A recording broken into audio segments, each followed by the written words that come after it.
हम लोग पहले स्कंद में हैं। इस 17वें अध्याय का नाम है कली को दंड तथा पुरस्कार। तो हम देख रहे हैं कि महाराज परीक्षित वो भ्रमण के लिए गए थे, पूरी दुनिया का भ्रमण के लिए गए थे, और उन्होंने एक जगह पाया कि एक काला आदमी जिसने राजा के वेशभूष पहन रखे थे, वो एक गाय और बैल को मार रहा है। तो उन्होंने इमीडिएटली अपना तलवार निकाला और उनसे वो ये पूछ रहे हैं कि तुम कौन हो? ऐसा तो दिखने में तो लग रहा है कि तुम राजा हो, मगर तुम राजा जैसे हरकतें नहीं कर रहे हो, तुम काम अद्विज, इनफैक्ट मलेच्छों जैसा काम कर रहे हो। तो तुम कौन हो? तुम बलवान प्रतीत होते हो, फिर भी तुम असहायों को मारने का साहस कर रहे हो, और वो भी कहाँ पे? जो मेरे संरक्षण में है। वेश से तुम देवतुल्य पुरुष। राजा को क्या कहा जाता है? देवतुल्य, यानी देवताओं को जो आचरण होता है वो राजा को करना चाहिए। बट यहाँ पे तुम क्या कर रहे हो? देवतुल्य प्रतीत हो रहे हो, किंतु अपने कार्यों से एक मिनट, यहाँ पे एक और वर्ड है ना, नटवत, यानी अभिनेता।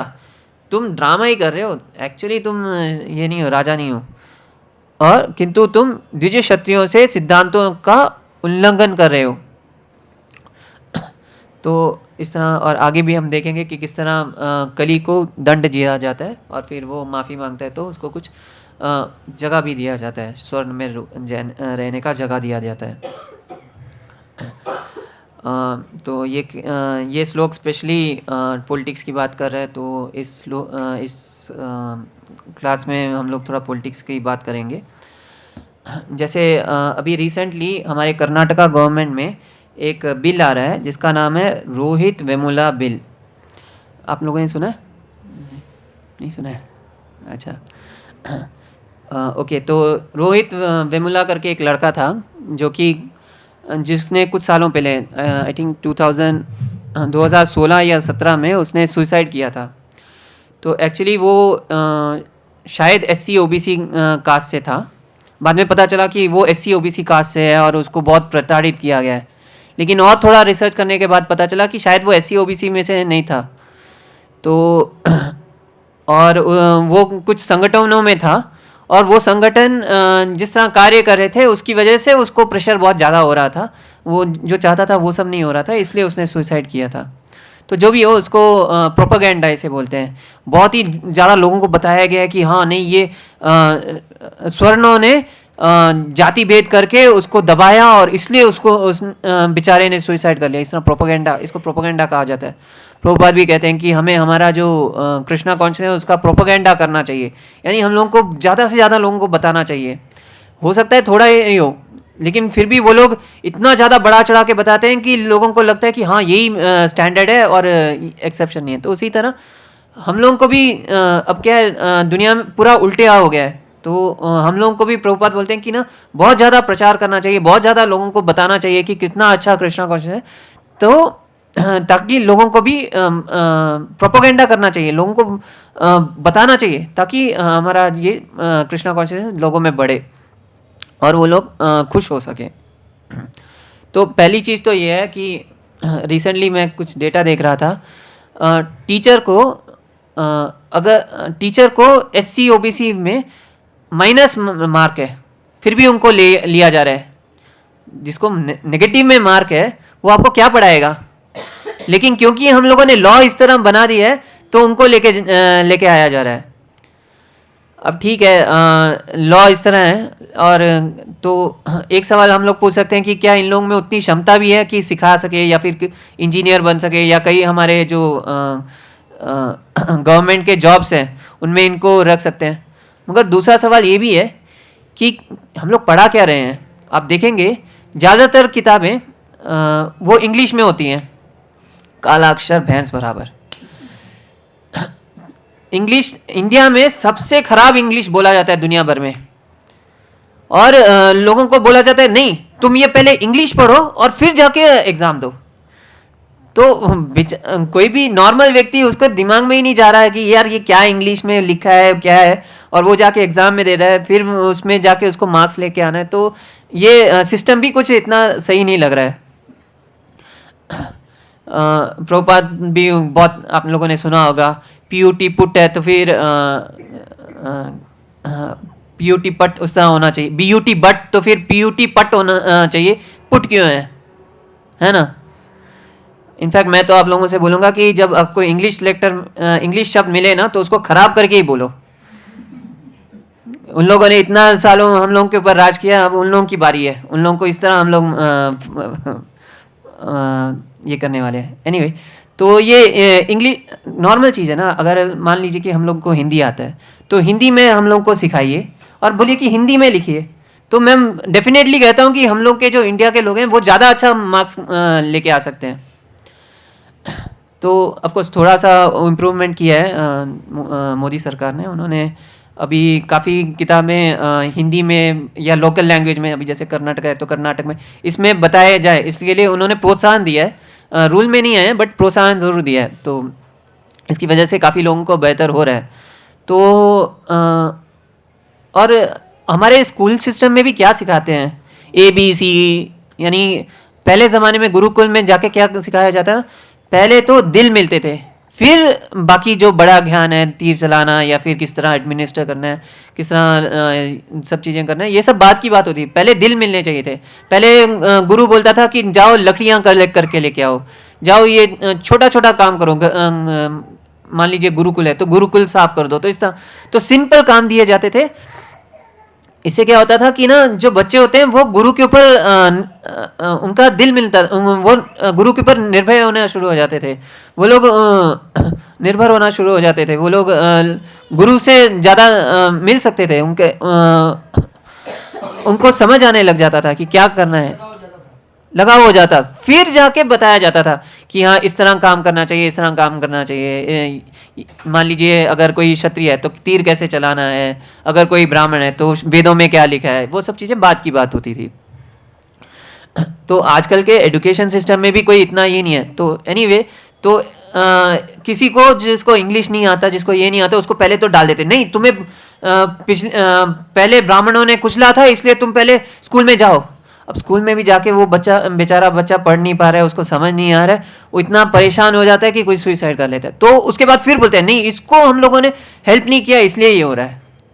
तो पूरा सिस्टम ही ख़राब है। तो एनीवे, ये लड़के ने इस तरह आत्महत्या कर लिया था। तो उसके लिए अब एक लॉ लेके आ रहा है कर्नाटका गवर्नमेंट कि अगर किसी बच्चे को इस तरह किया जाए, किसी बच्चे तो अगर वो केस कर दे ना तो इमीडिएटली एक्शन लिया जाएगा।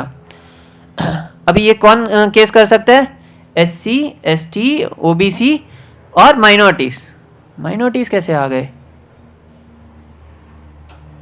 SC ST OBC ठीक है, हम लोग कुछ तो अभी तक इतना उन लोगों ने प्रोपोगेंडा किया, हम लोगों को समझ आ सकता है, आ गया है, लेकिन माइनॉरिटीज़ कैसे आ गए। और जिसके ऊपर केस किया जाएगा वो गिल्टी अनलेस प्रूवन इनोसेंट, ऐसा है, यानी कि पहले से ही वो गलत है, उसको जेल में डाल सकते हैं, उसको उसके ऊपर फाइन लगाया जा सकता है।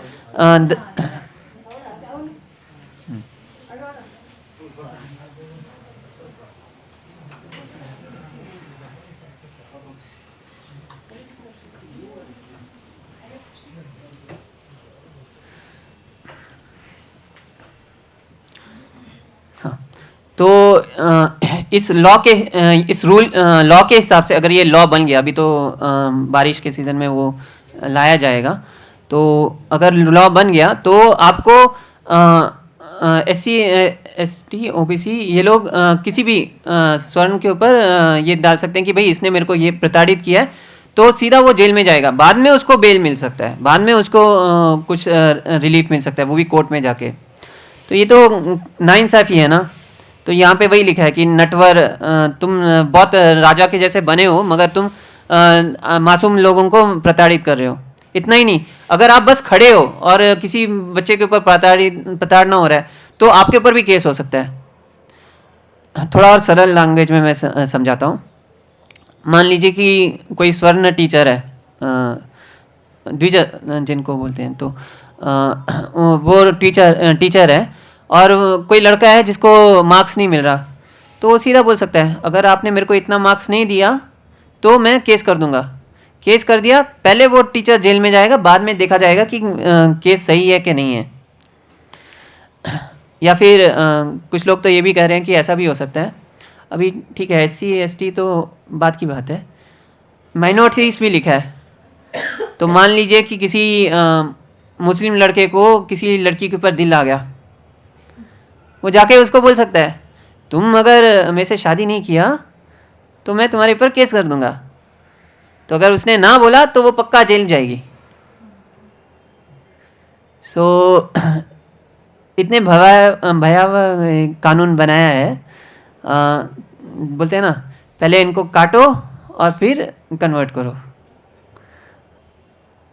तो इस टाइप का कानून है। तो इसके लिए उपाय क्या है?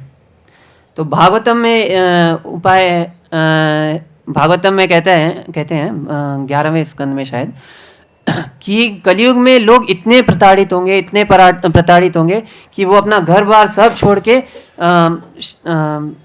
पहाड़ों पे चले जाएंगे। तो आपके पास 2 ऑप्शन है, एक हरे कृष्णा हिल, एक वैकुंठा हिल।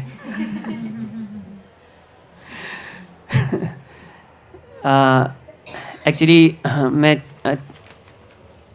चैतन्य चरितामृत में एक कहानी, ये आता है, एक सिचुएशन आता है। तो क्या होता है कि चैतन्य महाप्रभु के पास एक एक करके लोग आ रहे हैं और बता रहे हैं कि सिचुएशन क्या हो रहा है, और सिचुएशन बहुत ख़राब हो रहा था। और एक डिवोटी है जिनका नाम है गोपीनाथ पटनायक, जो कि चैतन्य महाप्रभु के बहुत डियर डिसाइपल हैं, बहुत प्यारे डिसाइपल हैं। तो उसको चंगा पे खड़ा कर दिया था। चंगा क्या होता था पुराने यानी उस समय में, एक अगर राजा को किसी को दंड देना है, मृत्यु दंड देना है, तो वो एक प्लेटफॉर्म बनाया जाता था, प्लेटफॉर्म में होता था, तो उसके ऊपर उसको खड़ा कर देते और नीचे उल्टी तलवारें रखते थे और ऊपर से उसको धक्का दे दिया जाएगा और वो उसके ऊपर गिर के तड़प के मर जाएगा। उसको चंगा कहा जाता है। तो गोपीनाथ पटनायक को उसके ऊपर चढ़ा दिया है। तो चैतन्य महाप्रभु बोले कि अच्छा उसने क्या किया था ऐसा? अच्छा, ये गोपीनाथ पटनायक जो हैं वो रामानंद राय के भाई हैं। हम लोगों ने पढ़ा है ना किताब चैतन्य महाप्रभु की शिक्षाएं, तो वहाँ पे ये चैतन्य महाप्रभु और रामानंद राय इनकी बातें होती हैं। तो इससे ही ये किताब आई है।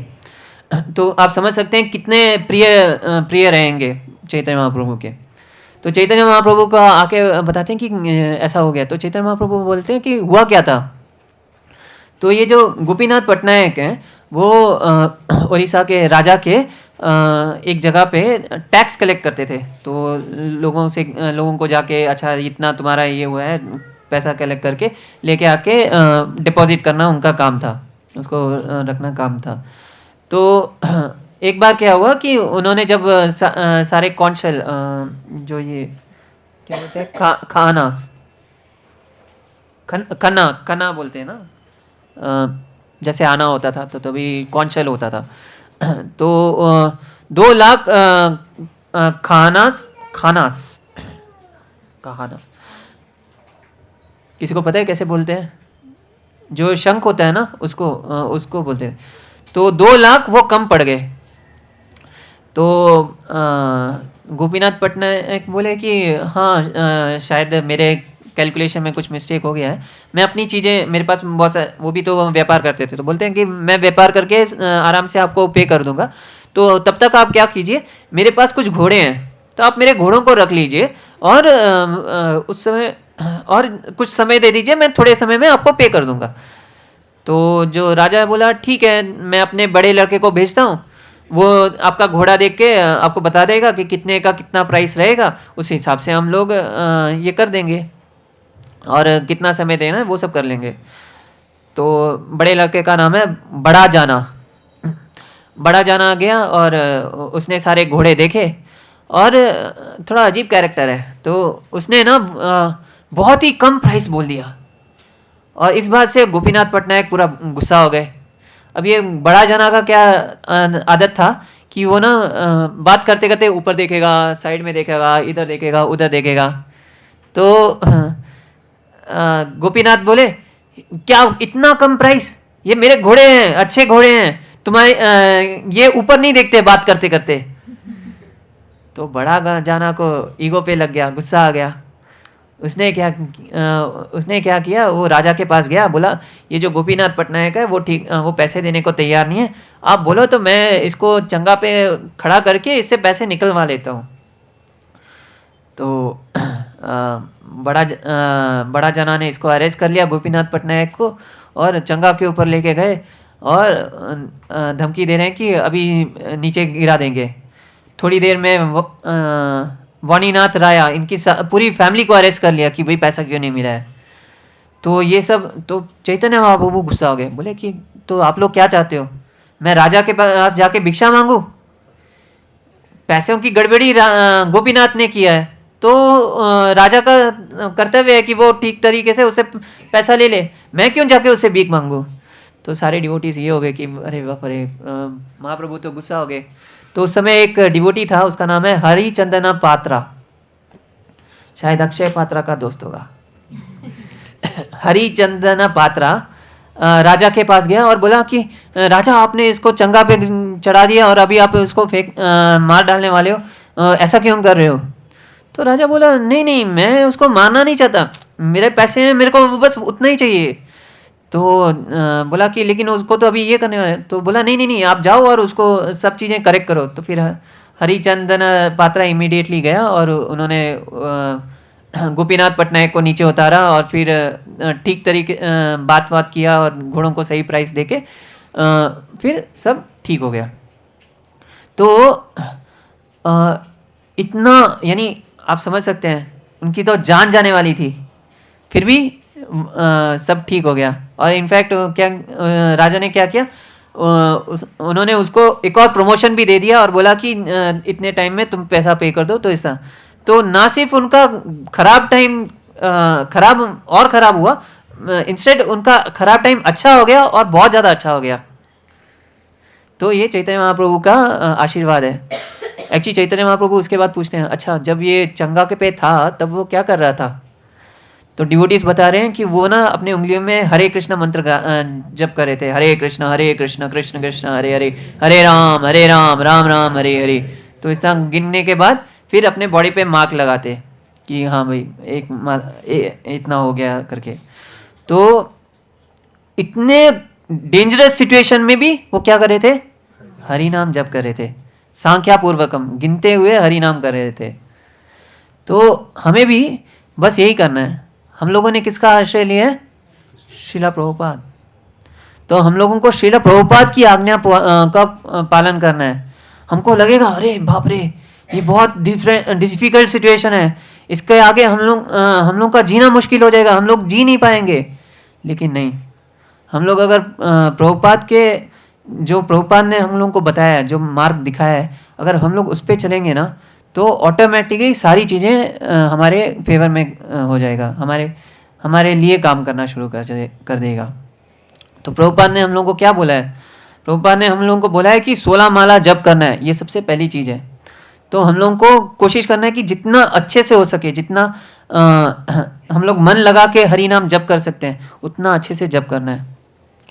कल हमारे मधु पंडित प्रभु यहाँ पे इस मंदिर में 108 माला जप करने वाले हैं। तो अगर आप लोगों के पास समय रहेगा तो कुछ देर आपके आके यहाँ पे जप कर सकते हैं। अगर बहुत टाइम है तो पूरा 108 भी कर सकते हैं। हाँ, कल एकादशी है।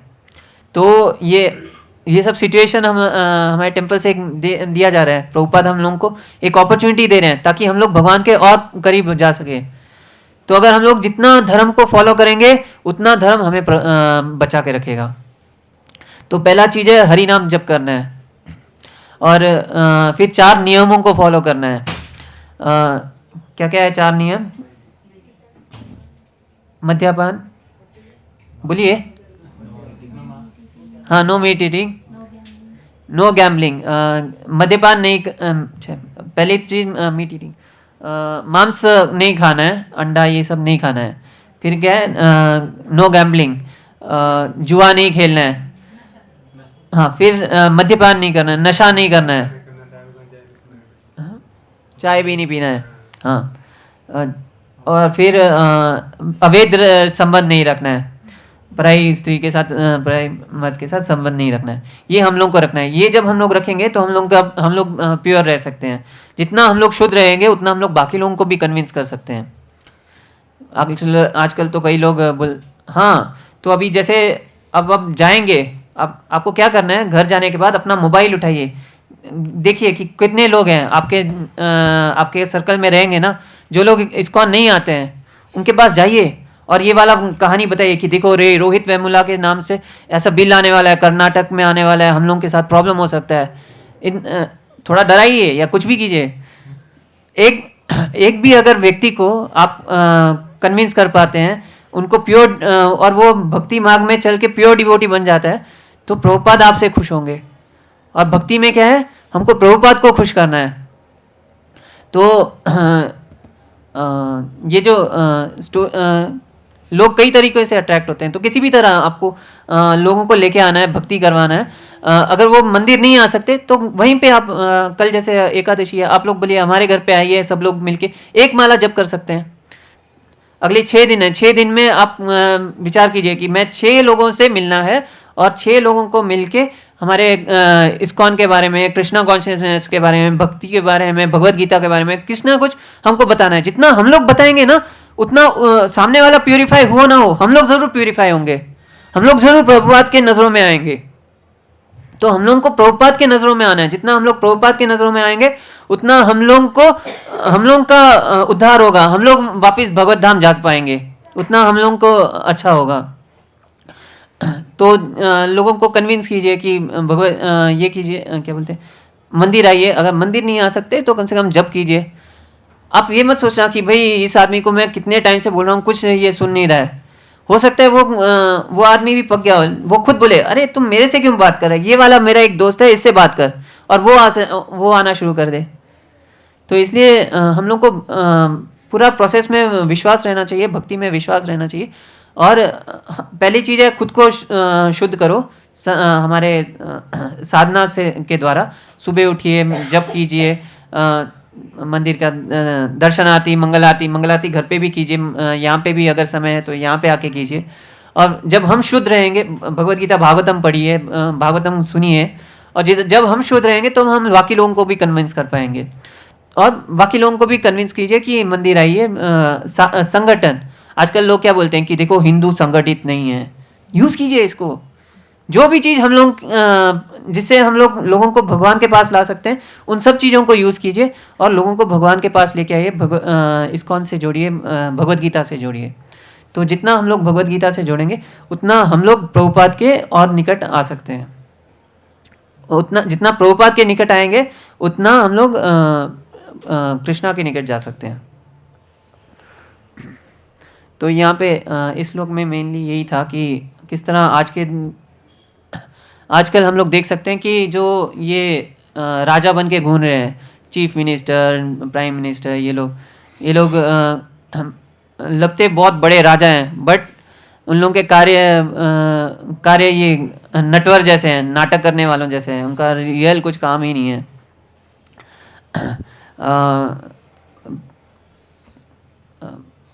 परीक्षित महाराज, उन्होंने पूरा कली पुरुष को ही पकड़ लिया कि तुम मेरे राज्य में कहीं कुछ इस तरह गड़बड़ नहीं कर सकते।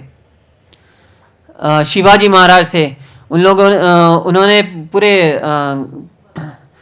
क्या नाम है, मलेच्छों को पीछे खदेड़ दिया। पूरा इंडिया, ऑलमोस्ट इंडिया पूरा उन्होंने कवर करके रखा था।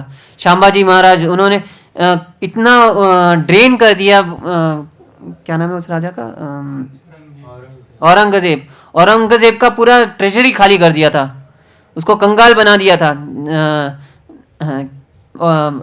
शांबाजी महाराज के जाते जाते उसके पास कुछ पैसे ही नहीं थे, जो विजयनगर के एम्पायर है। तो कहते हैं कि लोग ज्वेल्स, हीरे जवाहरात रास्ते पे बेचा करते थे। चोलास, उन्होंने बड़े बड़े मंदिर बनाए हैं, आज भी हम लोग जाके देखते हैं तमिलनाडु ये सब जगहों में बड़े बड़े मंदिर बनाए हैं। ये सब लोग मिलेंगे तो बताएंगे कि हमने ऐसा ऐसा किया था। मोदी जी बोलेंगे मैंने करोड़ों टॉयलेट बनाए हैं।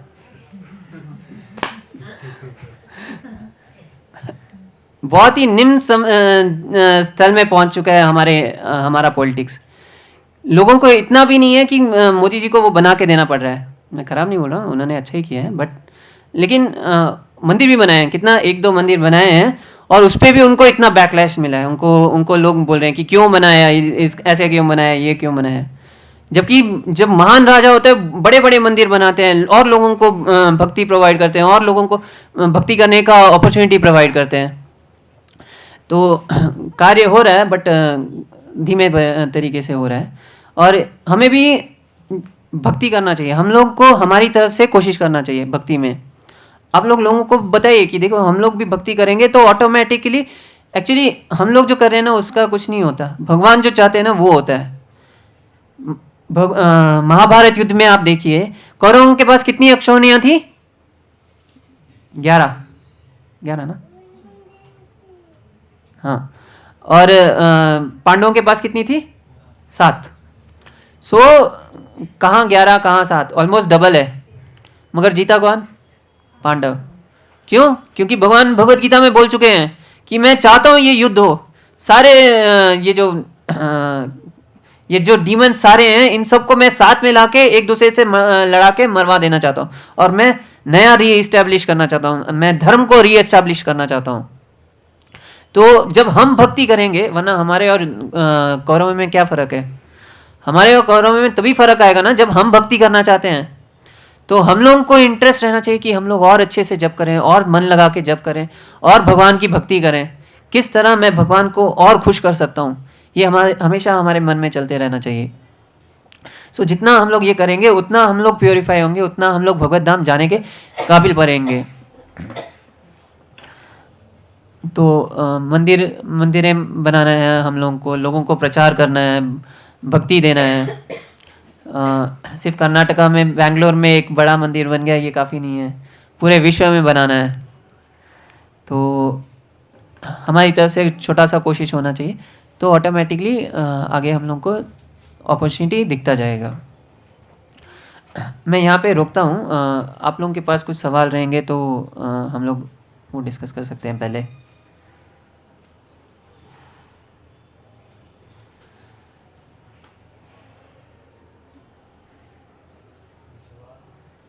हाँ जी। ये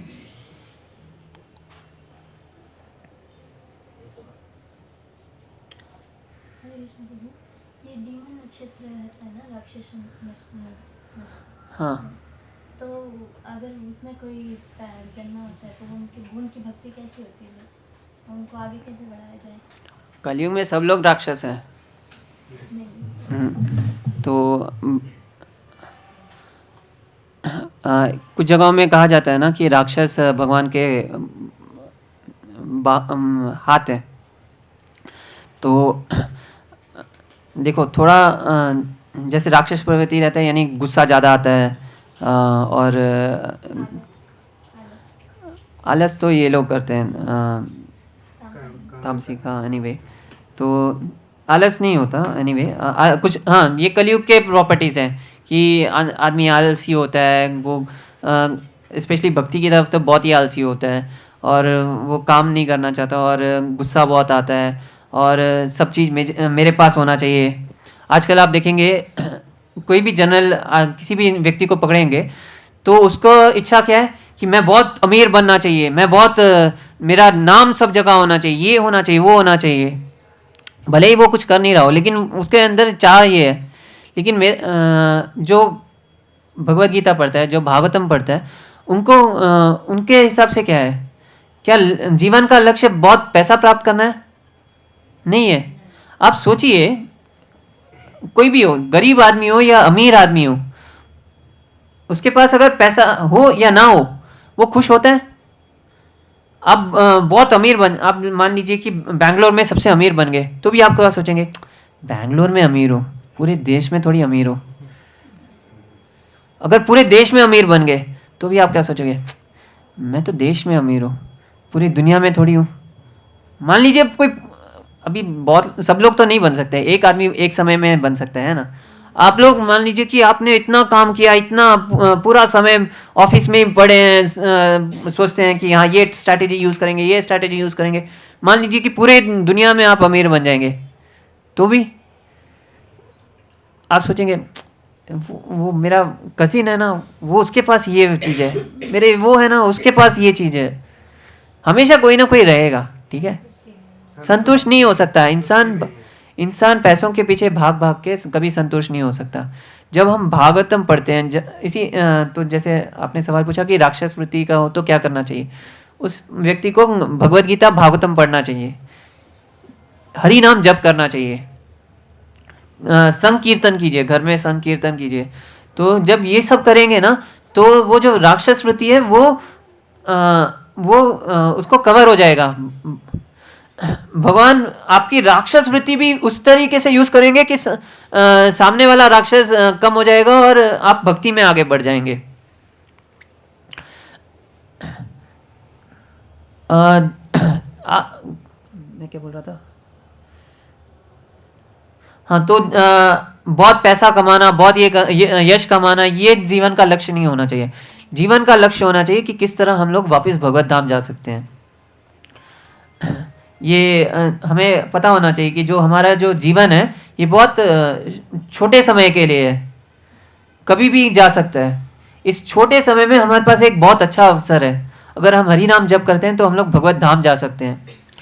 ये जो चैप्टर है गोपीनाथ पटनायक, तो इसमें शुरू इस तरह होता है कि देवतागण भी आना चाहते हैं चैतन्य महाप्रभु को देखने के लिए। वो लोग आके देखते थे कि चैतन्य महाप्रभु क्या कर रहे हैं, उनसे बात करना चाहते थे, उनकी बात सुनना चाहते थे। ये जो समय है ये चैतन्य महाप्रभु का समय है।